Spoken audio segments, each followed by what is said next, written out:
ఎప్పటిలాగే ఈరోజు కూడా రూపాయి ఉపయోగం లేని ఫ్యాక్ట్స్ తీసుకొచ్చాను మీకోసం. ఇక మొదలెడదామా?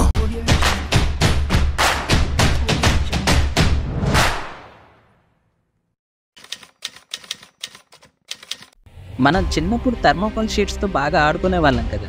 సినిమా సెట్స్లో కూడా వీటిని చాలా ఎక్కువగా వాడతారు. ఈ మధ్య ఏదైనా పెద్ద ప్రోడక్ట్ కొనేటప్పుడు వాటిని ప్రొటెక్ట్ చేస్తూ ఈ థర్మోకోల్ షీట్సే పెడతారు. కానీ ఎప్పుడూ ఆలోచించలేదు కదా వీటిని ఎలా తయారు చేస్తారు. ఇప్పుడు తెలుసుకుందాం. థర్మోకోల్ షీట్ అనేది పాలిస్టిరిన్ అనే కాంప్లెక్స్ మెటీరియల్తో తయారవుతుంది. ఈ పాలిస్టిరిన్ అనేది పెట్రోలియం బై ప్రోడక్ట్.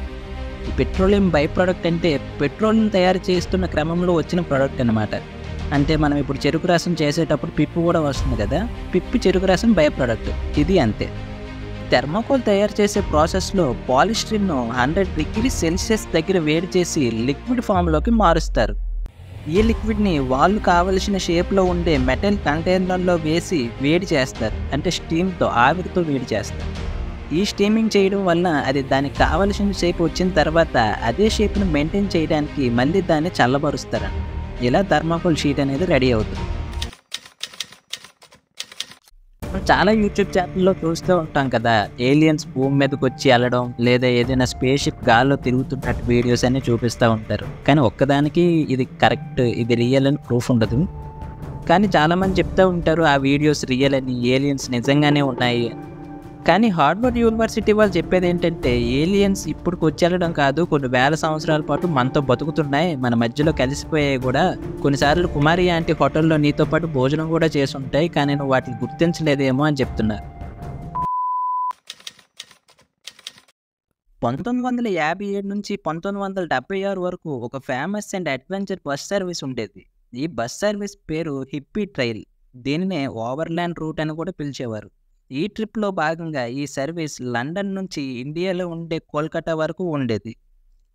ఈ ట్రిప్ అనేది 3200 కిలోమీటర్లతో 50 రోజుల పాటు సాగుతుందంట. రాజస్థాన్ రాష్ట్రంలో జైసల్మార్ సిటీకి 18 కిలోమీటర్ల దూరంలో ఒక విలేజ్ ఉంది. ఈ విలేజ్ పేరు కుల్దారా.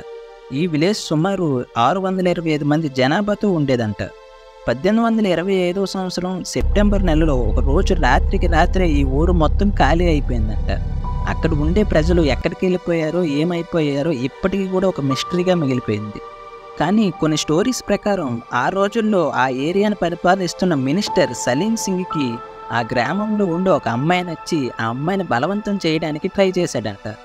కానీ అక్కడ ఉండే ప్రజలు దాన్ని ఆపి, ఈరోజు రాత్రి పూజ ఉంది, రేపు మార్నింగే అమ్మాయిని మీ దగ్గరికి పంపిస్తామని నచ్చ చెప్పి రాజుని ఇంటికి పంపించారంట. రాజు ప్రజల మాటలు విని ఇంటికి వెళ్ళిపోయాడు. ఇదంతా ఎలాగైనా ఆపాలని చెప్పేసి ఆ ప్రజలు నైట్కి నైటే ఆ ఊరు ఖాళీ చేసి వెళ్ళిపోయారు. కానీ ఇది ఎంతవరకు నిజమో ఎవరికి తెలియదు. హరికేల హజబ్బా అనే ఇతను 1956 అక్టోబర్ 17న కర్ణాటకలోని ఒక ముస్లిం ఫ్యామిలీలో జన్మించాడంట. ఇతనికి చిన్నతనంలో చదువబ్బక ఒక ఫ్రూట్ బిజినెస్ని స్టార్ట్ చేశాడు. ఇలా బిజినెస్ చేస్తుండగా ఒకరోజు ఒక అమెరికన్ టూరిస్ట్ ఇంగ్లీష్లో ఈ ఫ్రూట్ ధర ఎంత అనేసి అడిగిందంట.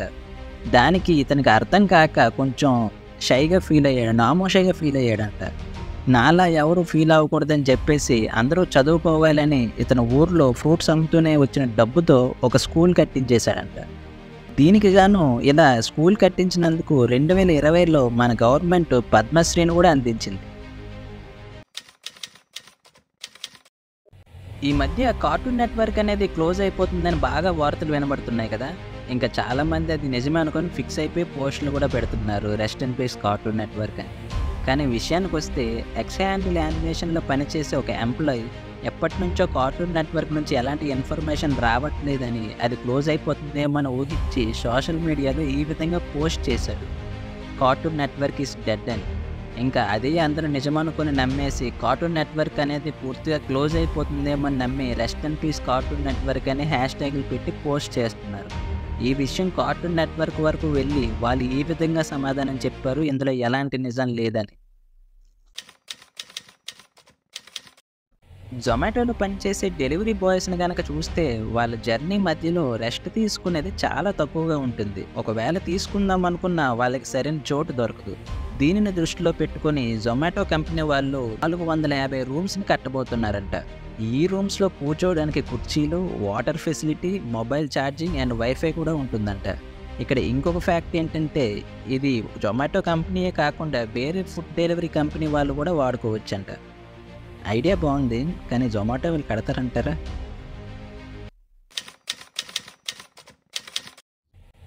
సునీల్ శెట్టి తెలుసు కదా, మన రజనీకాంత్ దర్బార్ మూవీలో విలన్గా యాక్ట్ చేశాడు. ఇతను 128 మంది నేపాలీ గర్ల్స్ని ముంబై రెడ్ లైట్ ఏరియా నుంచి కాపాడి వాళ్ళ ఇళ్లకు చేర్చాడంట. కానీ దీనికోసం అతను ఎక్కడా చెప్పలేదు. కానీ ఈ 128 మందిలో ఉండే ఒక అమ్మాయి ఒకరోజు మీడియాతో ఈ విషయం కోసం చెప్పింది.